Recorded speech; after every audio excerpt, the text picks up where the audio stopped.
Sister pushes pregnant me down the stairs as a prank. Parents threaten to disinherit me for pressing charges.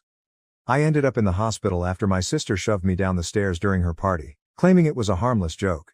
My parents are now threatening to take away my inheritance if I file a complaint.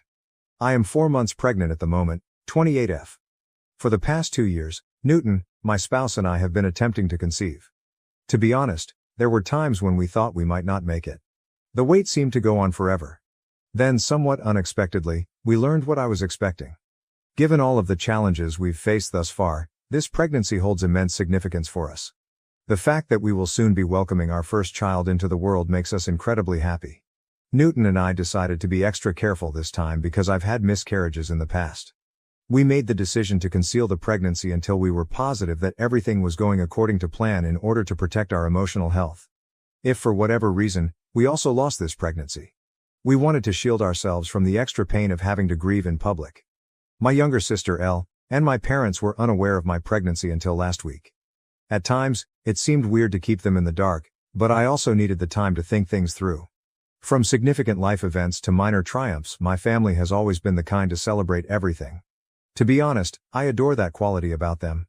We've created a ton of wonderful memories together throughout the years, and it adds a special touch to every occasion. But when it comes to going to family gatherings, I've been a little aloof for the last 4 months. Given how emotionally taxing the pregnancy was, I simply needed more time for me. However, my younger sister Elle was ecstatic when she received a promotion at work last week. Last year, Elle's ideal wedding was meant to take place, but at the last minute, everything went wrong. Her ex cheated on her with one of his co-workers at his bachelor party the night before the wedding. The groom didn't even have the grace to show up and speak to Elle on the day of the wedding. Rather, one of his buddies arrived to break the heartbreaking news that he had made the decision to completely cancel his participation in the wedding. The entire scenario was really embarrassing, and our entire family was startled. It was meant to be one of the most joyful days of her life, and we had spent a lot of time getting ready for it. Elle was heartbroken.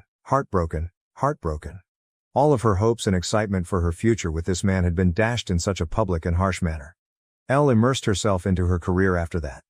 She used it as a coping mechanism to keep herself occupied and diverted from the pain. Although she has always been driven and ambitious, her commitment to her work increased significantly following the wedding disaster. Therefore, her recent promotion marked a significant turning point in her career and personal life. She virtually pleaded with me to come since she wanted to celebrate the occasion with a party. I could tell she truly missed having me around when she said she hadn't seen me in a long time. Additionally, I was being urged to attend by my parents, who kept urging me to do so and expressing how much it would mean to her. Given that I hadn't attended the last few family get-togethers, I really didn't want to let her down. I therefore at last consented. However, I didn't want to detract from Elle's accomplishment on her special night by being obviously pregnant and taking away the emphasis. The last thing I wanted was that. I didn't want to detract from her moment. I wanted her to experience it. But it was becoming more and more difficult to conceal as the baby bump grew. For one night though, I believed I could handle it. In order to hide my tummy, I wore a long flowing dress. I even went so far as to apply shapewear to reduce the bump as much as possible. I was determined to keep Elle and her promotion front and center. Everything appeared to be proceeding as planned when I arrived at Elle's party. I felt a little more at ease knowing that my attempts to conceal my pregnancy were successful because no one had any suspicions. When my mother saw that my arms and cheeks appeared somewhat plumper than normal, she did say anything. However, I had already considered how to respond to such circumstances, so I swiftly responded with a joke that I had simply been eating a lot lately. To be honest, I was relieved that they were less likely to detect the truth about my pregnancy and more likely to believe that I was simply putting on weight. For now, that seemed like the safer course of action. As the evening wore on, I became more and more aware of how uncomfortable I was. The celebration seemed to go on forever, and I'm not used to staying up late anymore. Newton, my husband, arrived at the party right from work and was enjoying himself. I was grateful that he continued to periodically check in with me to make sure I was doing okay. Elle and the rest of my family were having a great time in the meantime. They were having a great time dancing in the backyard and doing shots. Seeing Elle so joyful and carefree, especially after everything she's been through, made me glad. However, I began to feel nauseous, most likely due to the heat of the evening and all the greasy food. I slipped inside and found a peaceful seat on the couch after deciding I needed to escape the boisterous dancing and loud music. At that moment, my only true desire was to get home, raise my feet, possibly massage my legs, get into bed and read on my Kindle for a little while. I briefly closed my eyes in an attempt to relax and collect myself. My Aunt Mia sat down beside me at that moment, waking me up. I had fallen asleep without even realizing it. Without providing a reason, I shook my head when she offered me a glass of wine. She went on to say that I looked pregnant and that my face was nearly glowing the entire evening. I froze, unsure of how to respond. Aunt Mia is no fool, so I tried to shrug it off, avoiding eye contact and feeling uncomfortable. She asked me directly, "Are you really pregnant?" as her eyes widened in shock. Despite my inner panic, I made an effort to remain calm. In an attempt to divert her attention, I shook my head, but Aunt Mia put her hands on my stomach and her eyes brightened with total conviction. "Oh my God, darling, you are pregnant," she cried. She chuckled and drew me into an embrace.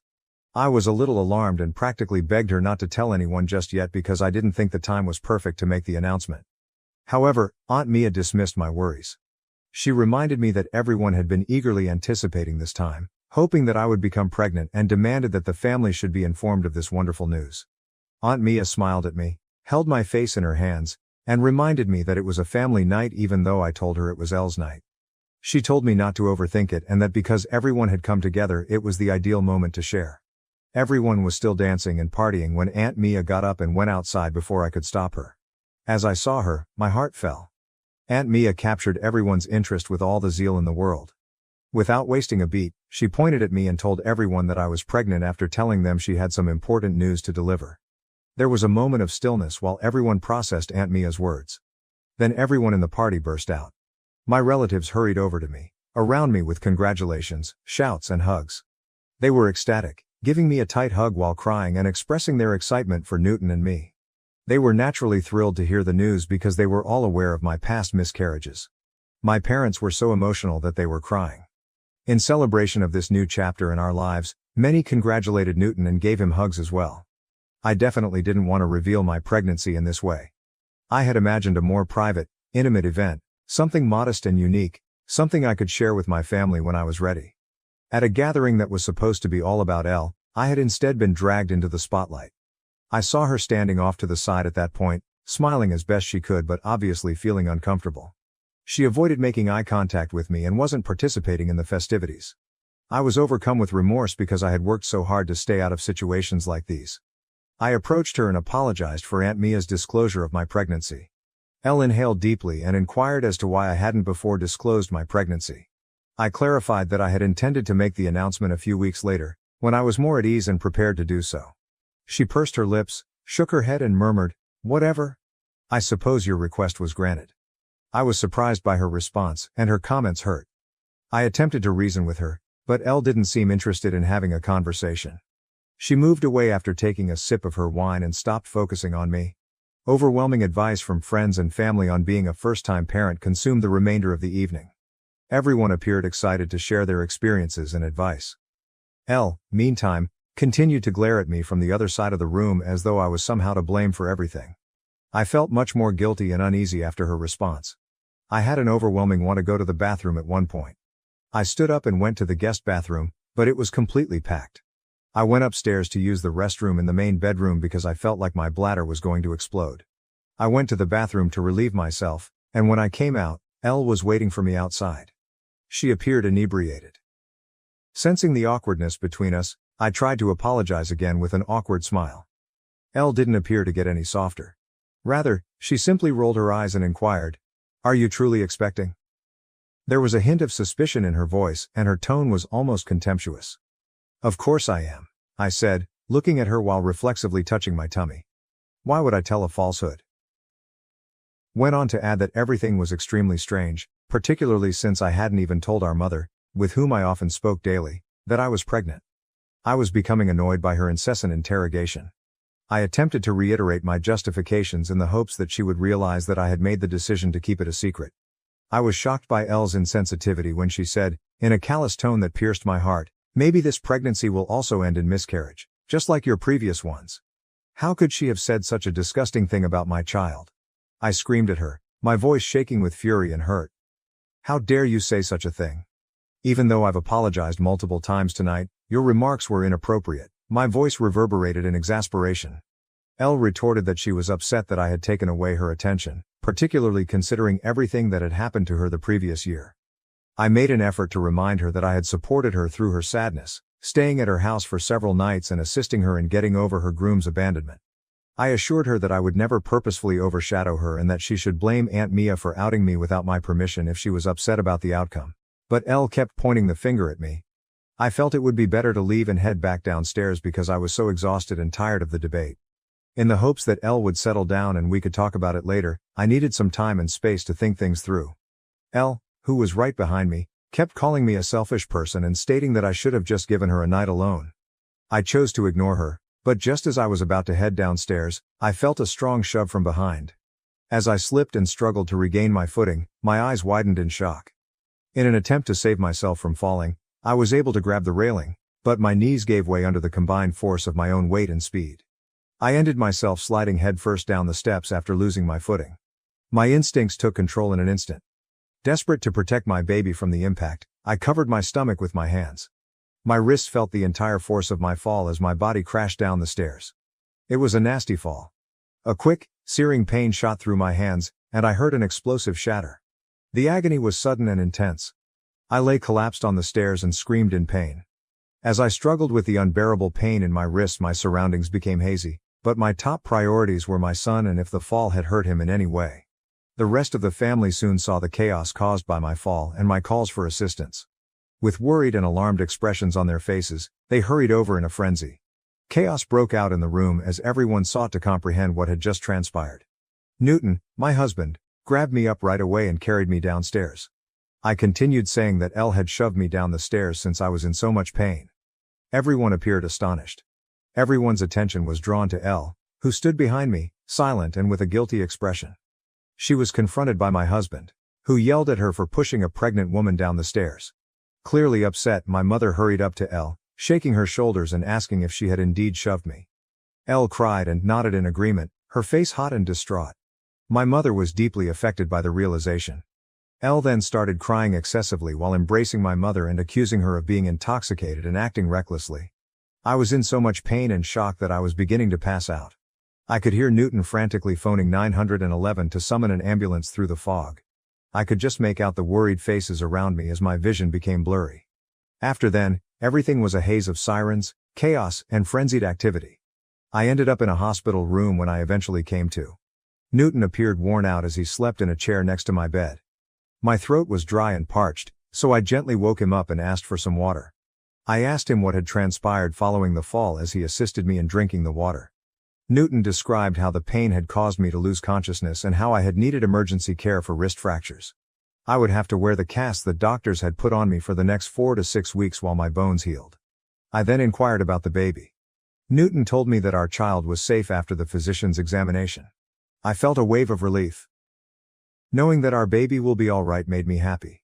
The anarchy that had developed following the disaster was then explained to me by Newton. Elle's family was so upset with her that they attempted to have her arrested. But the cops had only been able to get statements from the witnesses because I was unconscious. Before they could file any charges, they still needed my formal statement. Newton grasped my hands and emphasized the need for me to report my sister's behavior and put aside my feelings for her.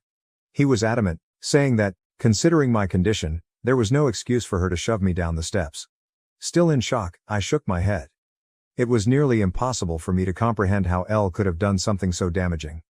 Although my wrists hurt physically, I could not handle the emotional toll of knowing that my own sister was capable of such harmful behavior. I wanted to talk to Elle first, I told Newton. I had to know what had made her do such horrible things. In order to get an explanation or at least an apology, I needed to speak with her directly. Newton gave me his phone and dialed her number. I asked my sister directly why she had done what she had done when she responded. Elle let out a long sigh, as though the words were hard to release, and then he opened up. In a bitter tone she uttered, "To be honest, I'm just so sick of you being the center of attention in our family. You have a husband now. You're pregnant. You get to have everything in your life. But last night was supposed to be my night, only. Yet, as usual, you showed up with your pregnancy announcement and hogged all the attention." After a little silence, she spoke again in a defensive tone. "And pushing you down the stairs, that was just a harmless prank. I didn't even think you were really pregnant at first. I didn't mean for it to be such a big deal." Her remarks were painful and disturbing. It was unbelievable to me that she would put my life in jeopardy by pushing me down the stairs because she didn't want to trust me.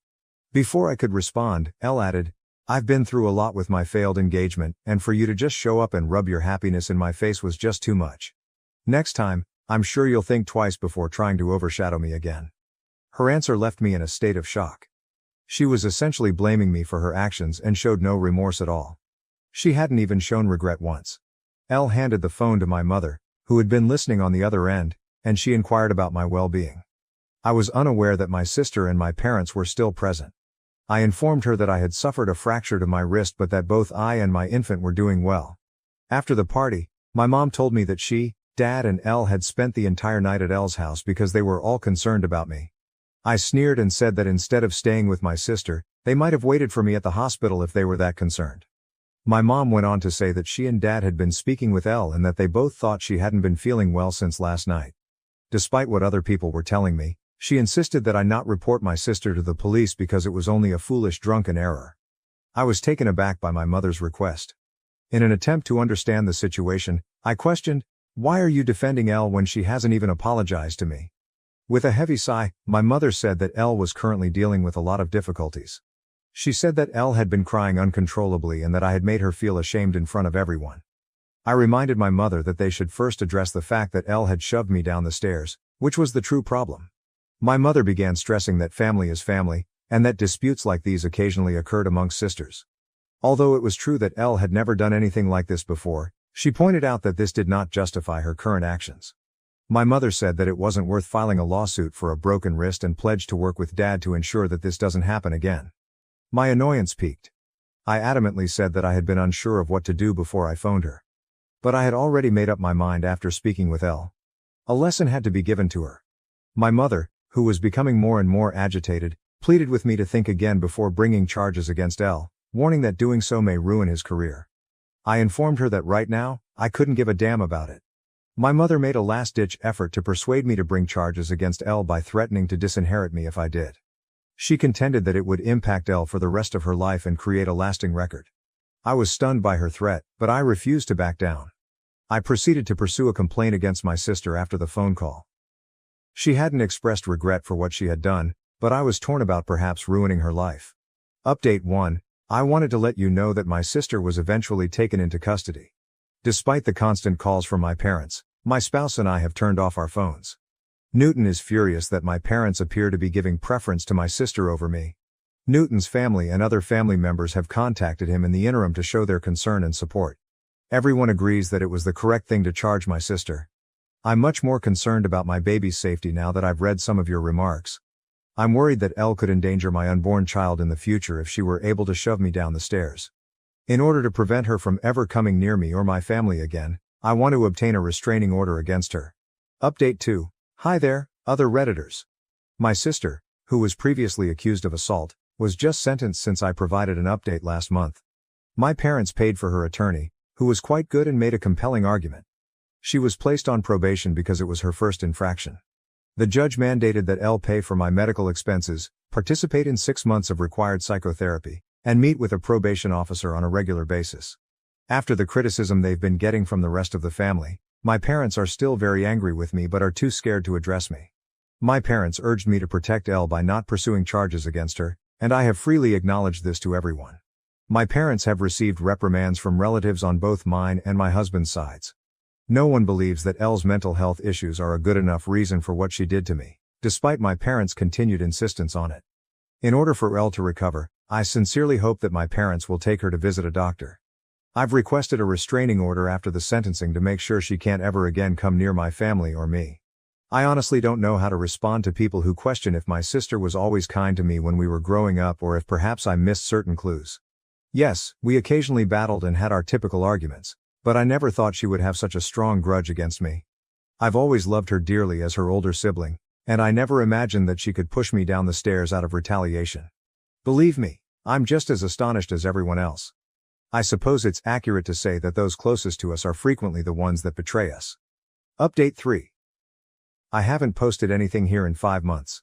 Neither Newton nor I have seen Elle or communicated with my parents. I gave birth to my baby 5 days ago. After being released from the hospital, Newton and I are now giving our newborn baby the finest care possible. I heard a tap on the door last night, right before we sat down to eat. I was surprised to see my mother standing on my porch when I opened it. I was totally surprised because I had not anticipated seeing her. I said, "What are you doing here?" With caution.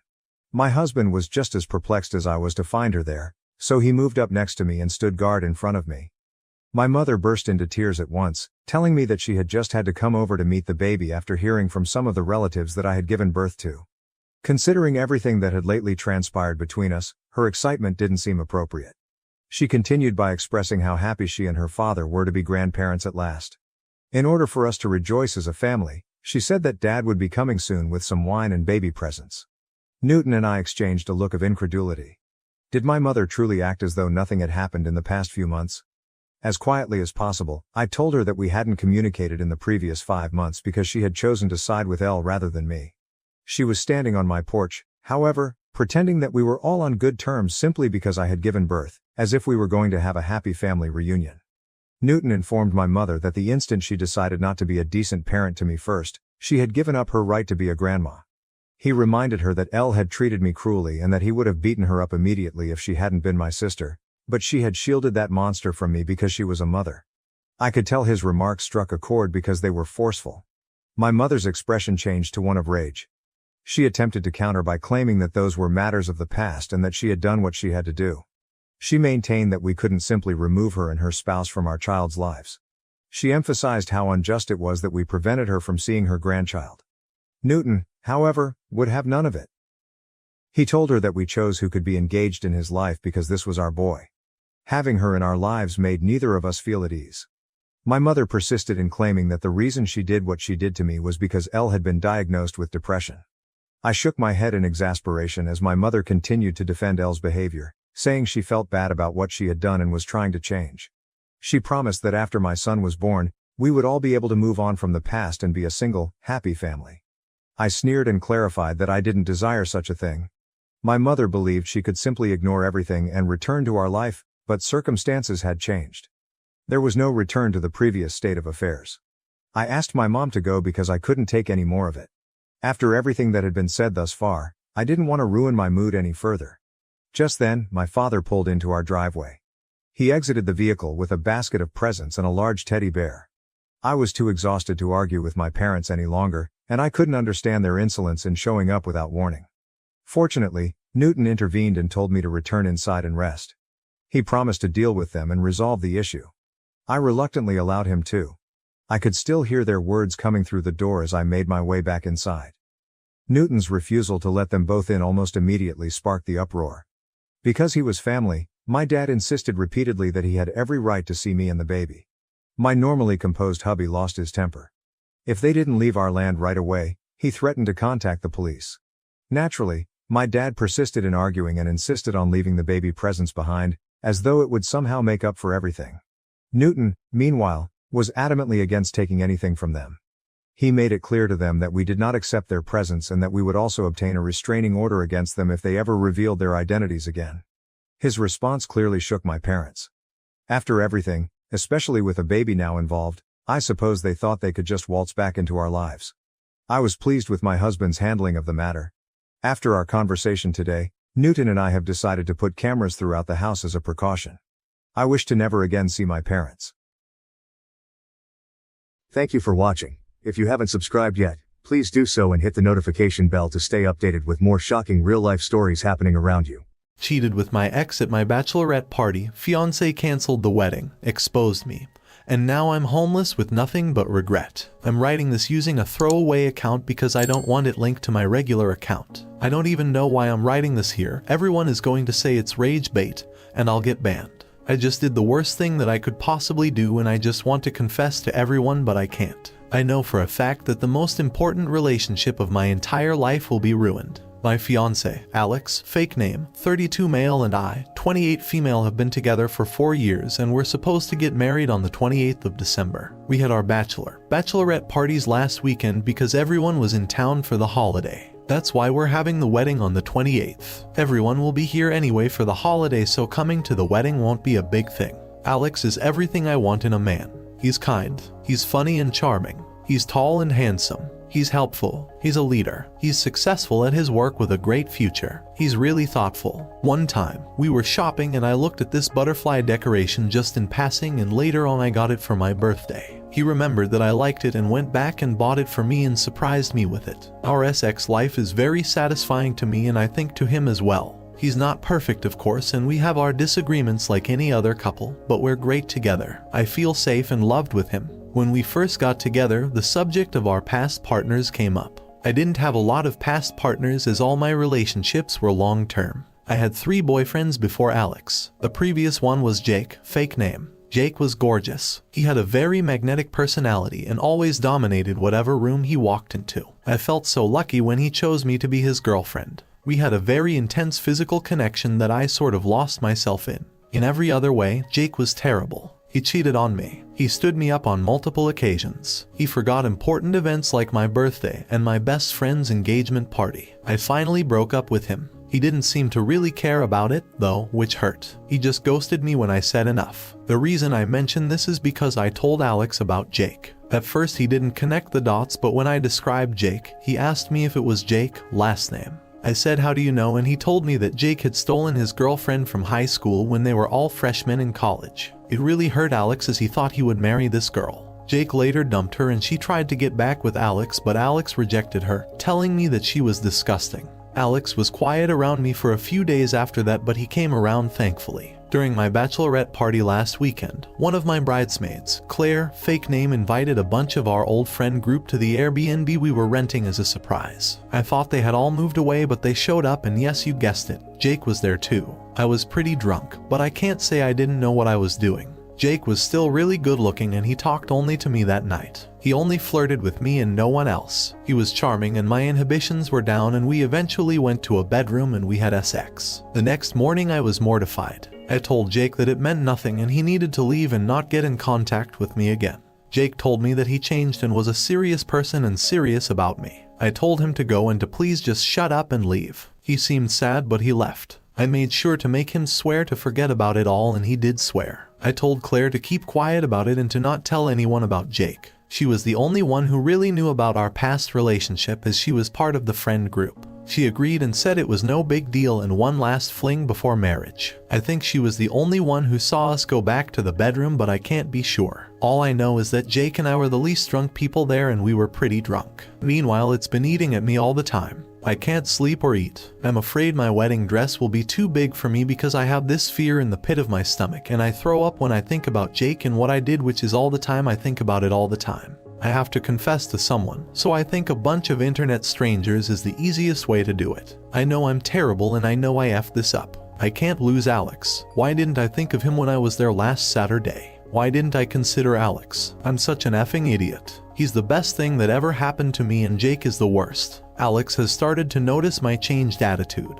I lied to him again and told him that I think I'm coming down with the flu and that he should stay away for a few days. Meanwhile, I'm crying my eyes out in bed and Alex is being his usual great self and bringing me homemade chicken noodle soup his mom made. I can't tell him, but I can't stand this. Does it go away over time? Feel free to demean me, I deserve it. It's not fake or rage bait. I honestly wish it was. I wish this was just a nightmare. FML. Update. Background. I am planning on getting married on deck 28th to Alex. I used to date Jake. My old friend group were invited by one of my bridesmaids, Claire, a friend and former coworker. This group included Jake. Jake and I got drunk and had sex. I felt terrible afterwards and I've been sick with guilt and worry since. But I didn't confess to Alex because I know he wouldn't forgive me, because he and Jake knew each other in college and Jake had an affair with Alex's girlfriend from high school. I don't know if I can link my original post, but it's in my profile. Update. TLDR, Alex found out and he's done with me. I wanted to update everyone who read my original post, even though it's humiliating and painful. The truth is out, Alex knows, and the consequences have been worse than I could have imagined. I have no one to blame but myself. Thursday evening, Alex didn't come home after work. I thought maybe he was staying late, but around 9 p.m., I got a text from him. It was a photo of me and Jake kissing at my bachelorette party. No words, just the photo. I panicked and immediately texted Claire, asking if she told Alex. She replied that he deserved to know the truth. I don't think she did it to be malicious, maybe she was feeling guilty herself, but at that moment I was freaking out. I started spamming Alex's phone with calls and texts, begging him to talk to me. He left me on read. Then I logged onto social media and saw that Alex had posted that our wedding was cancelled because the woman I thought I was marrying turned out to be someone I didn't know. People started calling and messaging me, asking what was going on. I didn't know what to say. I panicked and lied, telling them we had a huge argument but that we were working it out. Meanwhile, Alex was replying to comments under his post, saying things like, "She knows what she did, and there's nothing left to say." Friday night, Jake showed up at my apartment. He said he was sorry, claimed he didn't know Alex was my fiancé, and tried to explain himself. I told him it didn't matter. What we did ruined the best thing in my life, and I wanted Jake gone. I told him to leave and not come back. He tried to linger, saying something about how we could figure this out, but I slammed the door on him. He makes my skin crawl. Then, on Saturday morning, the hammer dropped. Alex's older brother, Mark, showed up with 2 of Alex's groomsmen. They knocked, came in, and started packing up Alex's things, his clothes, his personal items, even some of the furniture that belonged to him. I tried to talk to them, begging them to tell me where Alex was or how I could reach him. But they just ignored me or told me they didn't know where he was, which was probably a lie. Mark kept repeating that there was nothing to talk about. When they were done, Mark told me that Alex wanted me to keep the engagement ring. He said Alex didn't want it back because he had no use for it and selling it wouldn't make up for what had happened.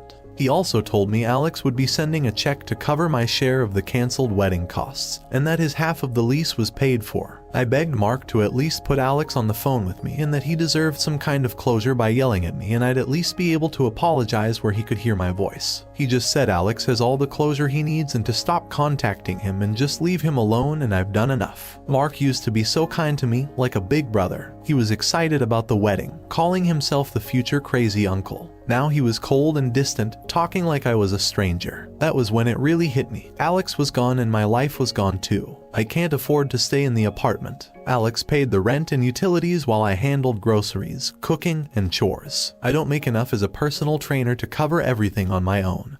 And I let my certifications lapse months ago because we planned on me being a traditional stay-at-home wife and mother after the wedding, which is something I really wanted. I've started packing my things and will be moving back in with my parents. I haven't told them the full story yet, just that the wedding is off. They've been supportive, but I know the full conversation is coming, and it's going to be excruciating. My friends are avoiding me, too. Some have unfollowed me on social media, and Claire hasn't responded to any of my messages since she told Alex. I don't even know how to begin rebuilding my life from this. I've lost everything that mattered to me because of one selfish, stupid decision. Alex was my rock, my future, and the best thing that ever happened to me, and I threw it all away for nothing. I betrayed him in the worst way possible, and I'll have to live with that for the rest of my life. He won't even talk to me. It's driving me crazy that I can't at least apologize to him in person. To Michael, real name, I know you'll never see this, I'm sorry. I know my apology means nothing, but I'll regret what I did for the rest of my life. You deserved so much better, and I failed you in every way that mattered.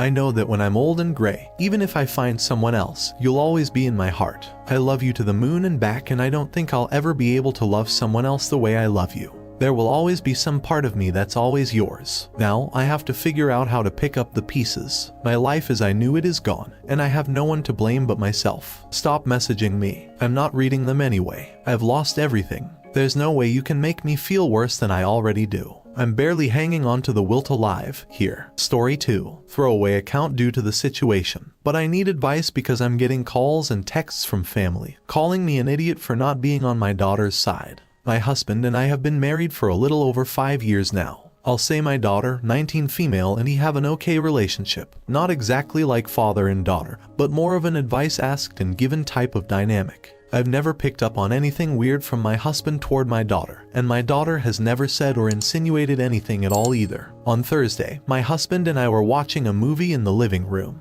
We paused the movie when he got up to use the bathroom. I heard him knock on the bathroom door twice, 3 knocks each time, a couple of seconds apart. It was loud enough for me to hear it from the living room. Moments later, I heard screaming. I rushed to the bathroom and saw my daughter completely naked, covering herself and yelling at my husband to get out. I didn't see everything that happened, but when I arrived, my husband was stumbling backward, falling over his own feet, and struggling to close the bathroom door. I asked my husband what happened. He said he knocked, and when nobody answered, he went in, only to find my daughter naked in front of the mirror. He said he immediately tried to leave. After my daughter calmed down, I asked for her side of the story. She said she was changing when, all of a sudden, my husband walked into the bathroom. I asked her why she didn't answer when he knocked. She insisted he hadn't knocked. I told her I had heard him knock, so I was certain that he did. She admitted she didn't hear it because she had her AirPods in and was listening to music. We got the situation sorted out, and my husband apologized to her, explaining that he thought the bathroom was empty. She even gave him a hug and apologized for yelling at him. The problem now is that my daughter got family members involved, and they're calling my husband a creep. I got a call from my sister, berating me for still having my husband in the house. I asked her what she meant, and it turns out my daughter spun a completely different story. She left out the fact that she was listening to music with her AirPods and told everyone she answered him, yet he still walked into the bathroom to look at her. We have cameras in the hallway that show my husband knocking on the door, but there's no audio. I sat my daughter down and confronted her. She denied lying or saying anything like that. I pressed further, asking how my sister knew the wrong version of events. My daughter went silent, then admitted she told her niece, who must have told her mother. When I asked why she lied and made my husband look bad when he did nothing wrong, she again denied lying. After I told her what my sister had said, she broke down, cried, and apologized, claiming she was just talking and making up scenarios with her niece. Yesterday, I was inundated with calls and texts as the story spread. My husband is being painted as a creep, and I sat my daughter down again to show her what people were saying about him. I told her she needed to fix this because her lies caused it. She refused, saying she didn't spread the story, only told her niece, and doesn't want to explain to anyone because they'll think badly of her. She insisted the situation would blow over because people know my husband. The situation escalated when my husband walked into the living room with his bags packed, saying he was going to stay with his parents for a while because he didn't want to be in a situation where he's being accused of such a thing. My daughter broke down, apologized repeatedly, and promised to fix it, but my husband still left. I told her that if I get divorced because of her lies, she'll have to move out. I told her to own up to what she did and tell everyone the truth because I refuse to lose a man who loves and cares for me over lies. She asked me for help, but I said no, she's not a child anymore, and her lies for attention caused this. This is on her. I've already tried, and now I'm being accused of siding with my husband and not providing a safe space for my daughter. I don't know what to do. My husband has asked for space, my daughter is inconsolable, and I'm not in the best state myself. Sorry if this post is all over the place. I've reread it several times, and it still doesn't make sense to me. Relevant comments. This looks like a setup because the daughter knows that she does not live alone, yet she left the bathroom door open while listening to music on her headphones. What's more, you have camera footage of her knocking and waiting. If you truly love your husband, continue to stand by his side. I am fully and completely on his side. I don't want to lose him.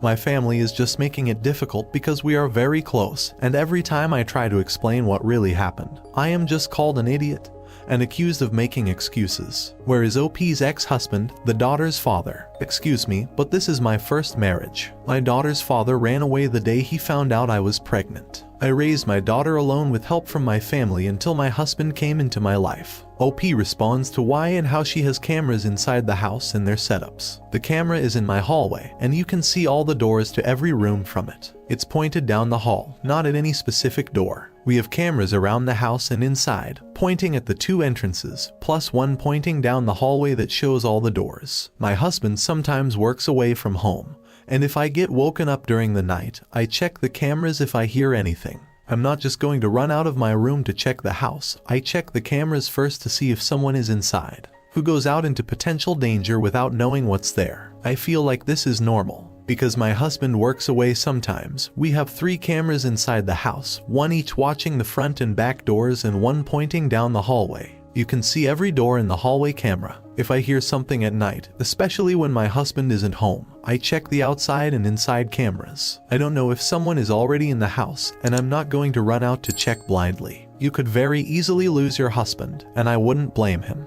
Does he do things for your daughter, such as errands, favors, or financial support? If so, that's a heck of a way for him to be treated. All of it. My husband is the one who contributed the majority of the money for her car, and he's also covering her college tuition. Unfortunately, my job doesn't pay much. He makes the majority of the household income. OP is accused of picking her husband over her daughter. So, I should choose my daughter, who lied for attention or some unknown reason, over a man who has done nothing but love me and care for both of us without asking for anything in return.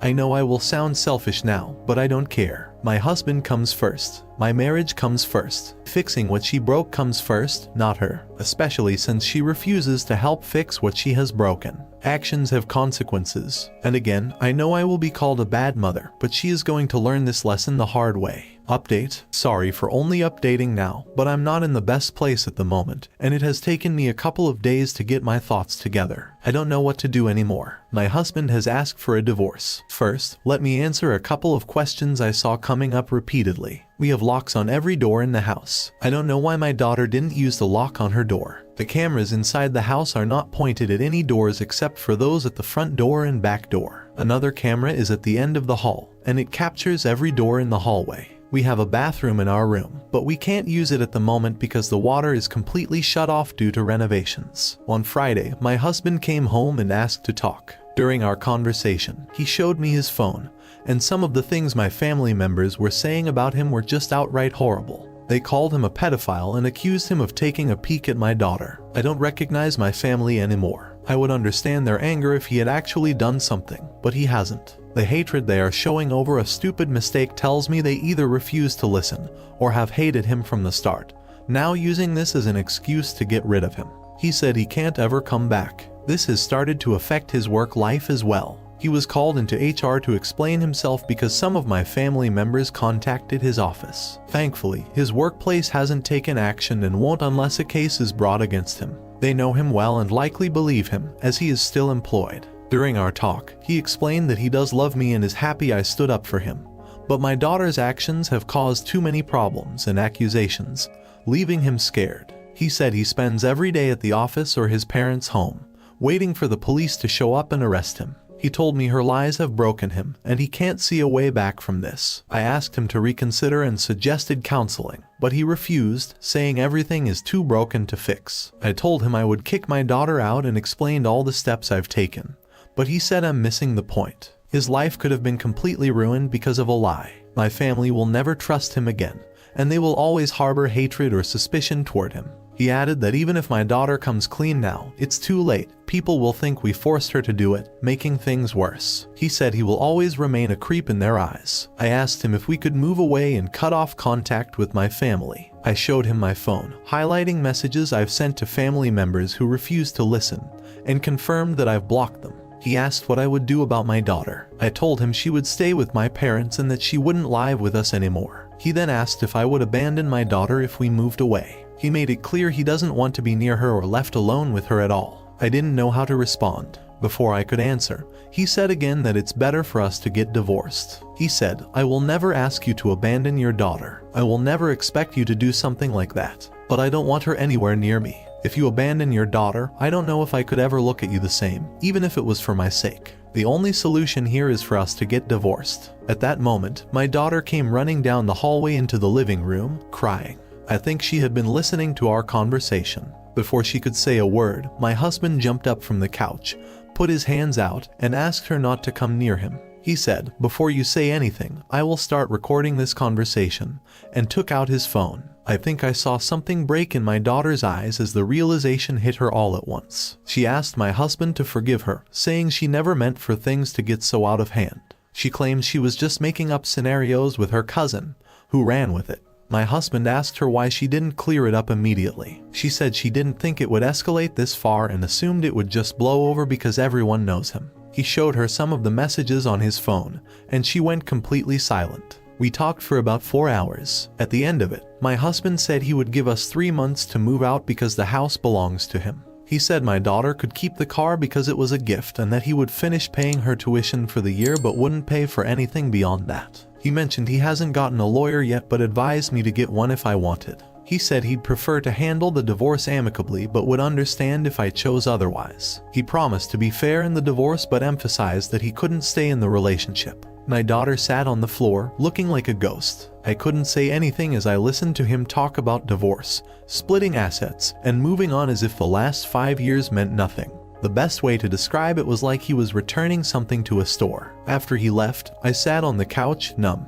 I don't know if I was crying, talking, or just staring into space. Everything felt muffled. Then I heard my daughter wailing, repeatedly saying, I'm sorry," while lying on the floor. I don't know how long I sat there, but when I finally got up, I saw my husband's car still in the driveway. I looked out the window and saw him crying in the car. Seeing that completely broke me. My daughter and I haven't talked since my husband was here on Friday, not a word to each other. My family members have been showing up at the house to apologize because, apparently, my daughter has suddenly cleared everything up. She herself shared the video from the camera with the family members. Every time they show up, I just close the door in their faces. I've been bombarded with Facebook messages, Instagram DMs, calls, and texts. When I block them, they keep making new accounts or use different numbers. I don't want to lose my husband, I really don't. This is the first man I've ever met who has actually treated me with kindness, respect, and love. And now, it's all over. I've tried talking to him and convincing him to go to counseling with me, but every time I try,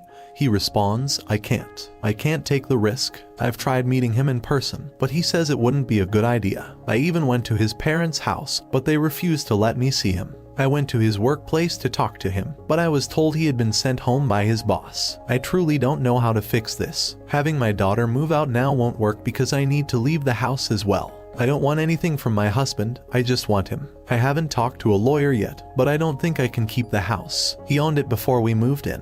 I really want to fix this. I still want to kick my daughter out of the house, but will he give me a chance to make things right?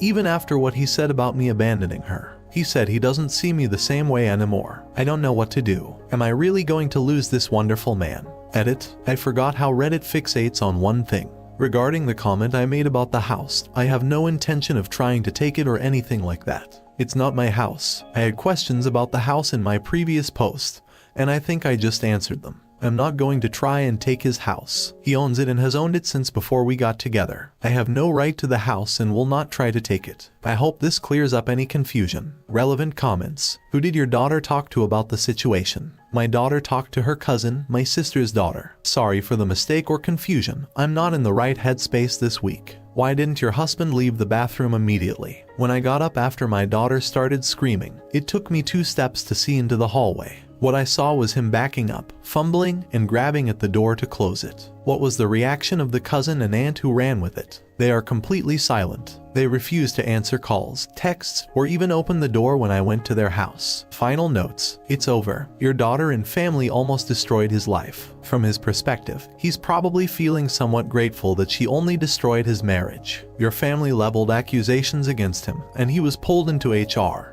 He sat at his parents' house, likely waiting to be arrested. That's hugely traumatizing. Now, you're phoning him, showing up at his parents' house, and visiting his workplace. Stop. It's over. You can't fix this. What your daughter did was horrendous. She ruined your husband's reputation and your relationship with one lie. Respect his boundaries. If you continue to reach out, he'll likely resent you more. Focus on rebuilding your and your daughter's lives. Get her into therapy to address her boundary issues. Right now, she's a mess. Your husband sounds like he's being gracious in the divorce. Let him go. He's choosing to protect himself, which is entirely valid. Your daughter, as an adult, must take responsibility for her actions. Falsely accusing a man of a heinous act is life-ruining. Your family played a role in amplifying it. Ensure your daughter and cousin admit the truth to the family. For your husband, it's safest to leave. Thank you so much for watching until the end. If you really like our videos, please don't forget to like, share, and subscribe. Have a great day.